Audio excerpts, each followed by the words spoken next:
Les vraies voix Sud Radio, le grand débat du jour. Le patron des Républicains et ministre de l'Intérieur s'est lâché sur le macronisme dans un entretien à Valeurs Actuelles. Selon lui, le macronisme n'est donc ni un mouvement politique ni une idéologie. Pire, il disparaîtra après le président Macron. Sa collègue de l'éducation, Elisabeth Borne, qui est aussi ancienne première ministre, l'a accusé en retour ce mardi sur le réseau social X de tenter de diviser le socle commun et ainsi d'affaiblir les remparts contre les extrêmes. Agir ensemble exige du respect mutuel, a-t-elle fustigé, en affirmant que le macronisme était une idéologie et un parti politique. Bruno Retailleau assure que sa présence dans la coalition gouvernementale de la droite et du centre n'est pas une adhésion au macronisme, mais elle est animée par l'intérêt général et son refus que la gauche mélenchonisée accède au pouvoir. Les informations ont fuité, et oui, comme de bien entendu, du Conseil des ministres qui a débuté ce matin, donc par une pique d'Emmanuel Macron à l'attention de Bruno Retailleau. L'objectif, remettre le ministre à sa place. Les macronistes lui ont emboîté le pas en fustigeant le manque de solidarité gouvernementale du ministre de l'Intérieur. Pendant ce temps, Bruno Retailleau affine son plan d'attaque pour l'Élysée. C'est une évidence. D'où notre question sur le compte X. Allez-y, votez parce que ça réagit, ça évolue. La question, Bruno Retailleau a-t-il l'étoffe d'un président de la République? Pour l'instant, vous dites non à 68%. Et vous pouvez continuer à le dire au 0800 26 300 300, bien évidemment. On va écouter... Alors, Sophie Primas, porte-parole du gouvernement. Oui. Donc, c'était juste le point presse après le Conseil des ministres ce matin et elle revient sur la déclaration de Bruno Retailleau. Ce n'est pas une surprise que Bruno Retailleau ne fait pas partie du groupe Renaissance et revendique son appartenance au groupe Les Républicains. Ça, c'est une chose qui est très claire pour tout le monde et qui fait partie de ce moment politique particulier que parfois j'appelle la polyphonie, qui est en fait un assemblage auquel nous avons accepté, nous les Républicains, de participer pour éviter une France qui serait gouvernée autrement par notamment des extrêmes et notamment une partie de LFI. Sophie Primas, ce matin, en réaction. Alors, on est toujours avec Luc Gras, qui est politologue, auteur de La démocratie en péril. Luc, vous avez commencé à nous dire que oui, effectivement, Bruno Retailleau, il était en train de préparer sa posture présidentielle. Mais il a tout de même dit le macronisme s'achèvera avec Emmanuel Macron. Est-ce que vous adhérez à cela? Vous savez, historiquement, 2017... Emmanuel Macron fait naître un grand espoir avec son idée du nouveau monde, partant d'un constat exact qui était que le monde politique était sclérosé. D'ailleurs, dans mon bouquin, justement, j'en parle de cette démocratie sclérosée. À partir de là, le premier geste qu'il fait, il va, tel Jupiter, rejoindre, comme vous vous rappelez bien, à la pyramide tout seul. Et malheureusement, il n'a pas enchaîné sur la construction d'un parti. Un parti, c'est quoi, pour répondre à l'ancienne Premier ministre? Ce sont des militants. Il n'y a pas de militants à Renaissance. Des élus, il y en a très peu. Citez-moi un seul maire de grande ville. Il n'y en a pas à Renaissance. Donc, ce sont des militants. Ce sont un programme. En 2022, chacun sait qu'il n'y a pas eu de programme. Et c'est une formation politique. Ça, c'est très important. Former les élus. Et il n'y a pas de formation dans ce parti, en réalité sérieuse. Donc, vous voyez, ça n'est pas un parti politique. Une idéologie, en deux mots, le nini n'est pas un oui. Or, en politique, une idéologie répond à un oui. Il n'y a pas de oui dans le macronisme. Il y a simplement se garder, comme l'a fait l'ancienne Premier ministre, le rempart contre les extrêmes.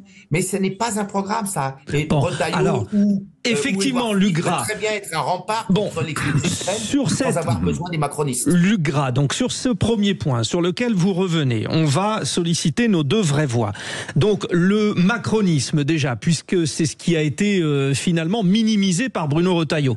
Quand même, Joseph Touvenel, il y a un parti, alors un coup il s'appelle En Marche, un coup il s'appelle Renaissance, on ne sait plus. C'est vrai que ça n'aide pas. Mais quand même, il y a des Gabriel Attal, Prisca Thévenot, des gens qui sont là et qui sont élus. Alors, il y a un semblant de parti, parce que quand on regarde le nombre d'adhérents, alors il y avait beaucoup d'adhérents au départ.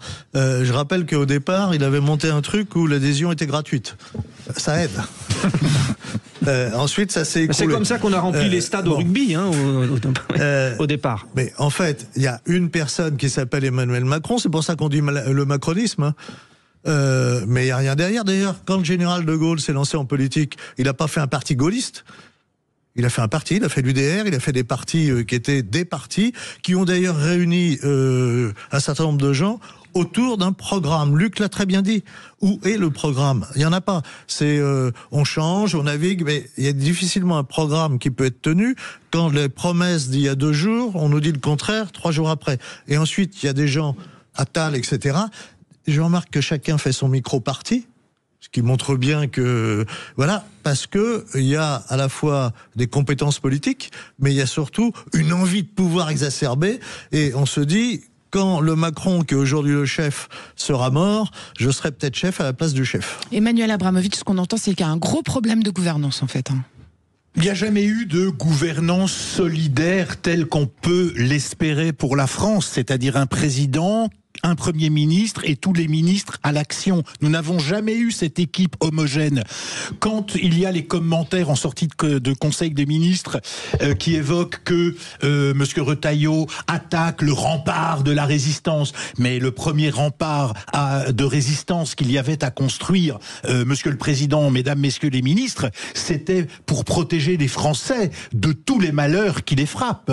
Or, comme ils n'ont construit aucune barrière digne de ce nom, ils sont complètement décrédibilisés. Et puis il y a une dernière chose, non, désolé de vous décevoir, mais les jours qui s'annoncent, même sans Macron, vont être difficiles, parce que le macronisme va nous coller à la semelle des chaussures comme un chewing-gum, et je parle exclusivement de l'endettement. Bon, alors, il y a quand même un groupe qui est présent à l'Assemblée nationale, il y a un parti, que vous le vouliez ou non. Bon, nous allons 0826 300 300. Là, c'est un parti pris de Frédéric. Hein. Non, c'est un juste équilibre du débat, parce que je n'ai pas... Oui, voilà. Merci, ma chère Julie. Mais la métaphore du chewing-gum, j'aime bien. Voilà. C'est pas parce qu'on donne le contre-pouvoir qu'on est pour. C'est pas parce qu'on est, voilà, c'est pas une histoire d'opinion. Voilà, merci Julie. Simon, 0826 300 300, vous êtes avec nous. Votre point de vue, Simon. Alors déjà, on rentre sur le débat. On a parlé du macronisme, c'est une chose. Mais nous, notre question, c'est Bruno Retailleau a-t-il l'envergure d'un président de la République? Qu'en pensez-vous? Il en a la volonté, effectivement il s'exprime, mais ça va au-delà de la solidarité gouvernementale qui doit exister, comme ça a été justement dit. Et puis Bruno Retailleau, il faut quand même le dire aux auditeurs, pour l'instant c'est le cheval de Troie. Le cheval de Troie, c'est-à-dire qu'il essaie de faire croire qu'il veut vraiment une vraie droite, mais le moment venu, et sûrement avant, surtout s'il reste associé à ce gouvernement, il va s'associer de toute façon avec les centristes, Horizon particulièrement. Voilà. Bon, donc, il est quand même chef des LR, voilà. Oui, mais les LR, ça représente 5% de l'électorat. Un peu plus. Donc, un petit peu plus. Ben voilà. Un petit peu plus quand même. 9. Allez, soyons gentils. Oui, mais même si on représentait 10 ou 11 oui, ou 12, mais regardez, Macron, quand il est arrivé, il n'avait pas de parti non plus. Donc, comme quoi, tout est possible. Mais Macron, c'est pareil, c'est l'illusionniste. C'est comme il l'a dit lui-même, le magicien dont j'ai oublié le nom, d'une époque révolue, voilà, donc... oui, c'est Gérard Majax, peut-être, non? Voilà, ouais, c'est ça. Merci beaucoup pour votre témoignage. On continue avec nos auditeurs. On a Cédric qui a envie de nous donner son opinion aussi. C'est notre auditeur fil rouge du jour. On vous écoute, Cédric. Alors, qu'est-ce que vous voulez que je vous dise sur M. Retailleau, à part... Ce que vous avez envie de dire, c'est ça. Parlons vrai. Allez-y, dites-nous. Moi, ce que j'ai envie de dire, c'est que c'est un ancien de l'UMP. Il a été au Sénat. Donc, c'est quelqu'un qui a déjà trempé les doigts dans la soupe. Et maintenant, il va nous dire, dans la changer les choses. Non, mais bon, voilà. Il va nous dire, je vais changer les choses. Je vais faire ci. Moi, honnêtement, tous ces gens-là, je ne les crois pas. Voilà. Pour moi, ce sont des menteurs. Mais il n'a pas l'étoffe d'un président de la République pour vous, Bruno Retailleau? Ah non, pas du tout. Pas du tout. Puisqu'en fait, déjà, il avait les doigts dans le gouvernement ou au Sénat. Vous aimez bien, vous servez beaucoup des doigts, Cédric, quand même. Non, mais bon, c'est vrai qu'il était au Sénat, donc pour moi, c'est quelqu'un qui aurait pu faire bouger les choses. Ouais. Et c'est que maintenant qu'ils se disent, oh là là, on va peut-être faire bouger les choses. Si je me mettais président, j'aurais une retraite paisible. Comme j'ai été sénateur, j'aurais ma retraite de sénateur. Et ce sont des gens qui ne pensent qu'à eux. Bon, moi, ce que je veux, c'est des gens qui tapent du poing sur la table et qui disent maintenant, on veut travailler pour les Français. Et je veux plus entendre... Est-ce que vous vous lavez bien les mains, vous, Cédric? C'est une question que vous pose notre réalisateur. Oui. Juste dire une dernière fois, j'aimerais entendre quelqu'un d'un parti politique qui dit une fois dans sa vie, une seule fois, je veux que la France gagne, je veux que les Français s'en sortent. Il n'y en a pas un seul. Bon. On les entend simplement dire, on veut gagner. gagner. Merci on veut gagner, Cédric. on veut gagner aux élections. Luc Gras, vous entendez tous nos auditeurs et vous entendez nos vraies voix. C'est à vous de trancher, C'est Luc. à vous de trancher, voilà, exactement. On vous écoute. Non, mais c'est Sur Bruno intéressant. Retailleau. Et moi, j'ai assisté à une réunion il y a pas moins de 24 heures où toute l'Assemblée était favorable au Rassemblement national. Tout le monde.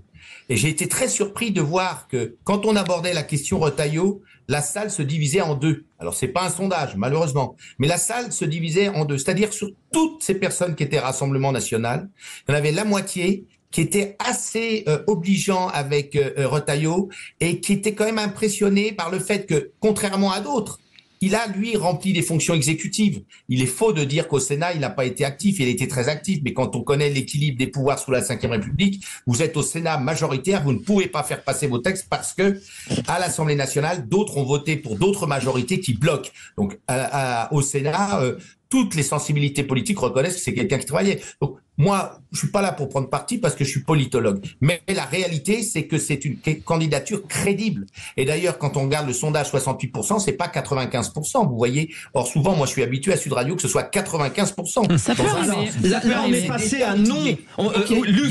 Luc, on est passé à non à 71%, non 71%, oui 29%. Vous voyez, ça va en plus dans le sens. Hein. Allez-y, Luc. Ouais. Alors, donc, pour dire que en politique, ce qui est important, ce sont les dynamiques.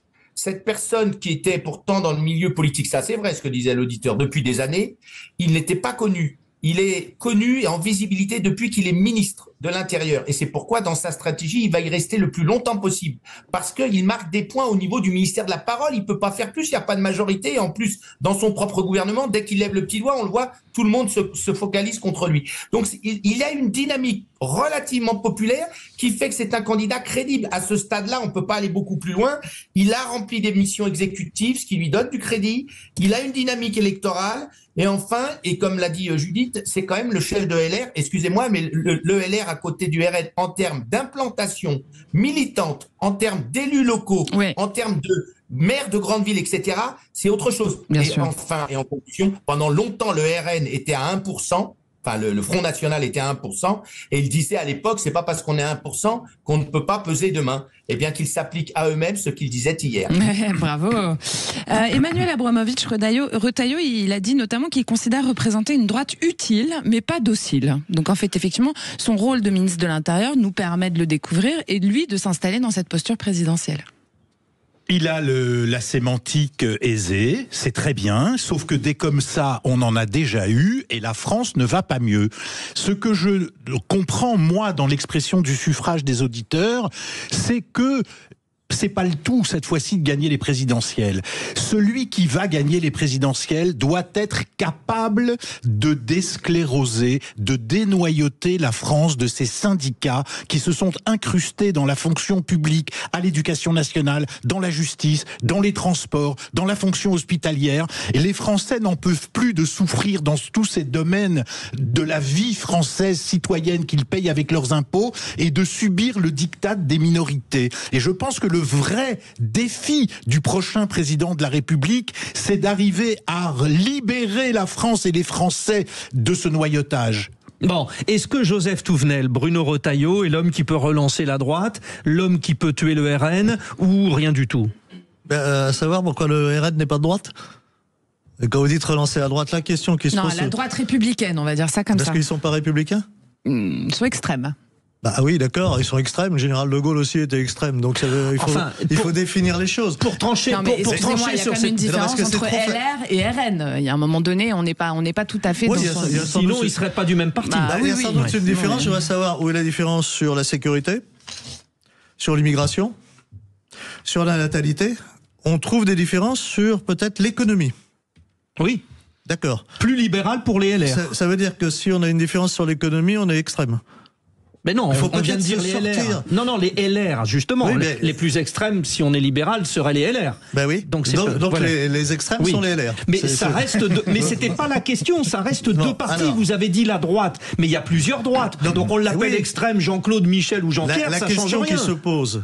D'abord, est-ce qu'il a les capacités d'être un bon président de la République? J'en sais rien. Si un jour il est au pouvoir, on verra. Ah bah, bien sûr, peut-être qu'il n'y sera jamais. Est-ce qu'il a la capacité de rassembler les droites? Parce que la gauche le fait depuis des décennies sans il que a ça peut-être gêne pas envie personne. de rassembler les droites parce qu'il a un héritage gaulliste et que de l'autre côté, il n'y a pas un héritage gaulliste. C'est pas De vrai. l'autre côté, il y a la famille Le Pen. Mais non, mais c'est pas vrai. L'héritage C'est- gaulliste de Le Pen, vous refaites aujourd'hui, au l'histoire. sein du Vous refaites RN, l'histoire, quand même. vous avez des gens qui étaient des gaullistes historiques. Des militants gaullistes de base. Il y a tout. Et donc, faut arrêter ça. C'est des schémas d'il y a 20 ans ou 25 ans qui étaient justes, qui ne sont plus justes aujourd'hui. Moi, ce qui m'intéresse sur Bruno Retailleau, c'est est-ce qu'il a des perspectives. Alors, je vois deux choses. Un, c'est quelqu'un qui avait voté contre Maastricht, qui a voté contre Lisbonne en disant on a trahi le peuple et je n'accepte pas qu'on trahisse le peuple. Je trouve ça intéressant. Deux, par exemple, un autre exemple, il s'est opposé à la privatisation des autoroutes en disant les autoroutes telles qu'on les paye, ça permet d'entretenir tout notre système. Et il avait raison. Et donc c'est assez intéressant de voir quelqu'un qui s'est pas trompé comme ça. Maintenant, est-ce qu'il ira jusqu'au bout? J'en sais rien.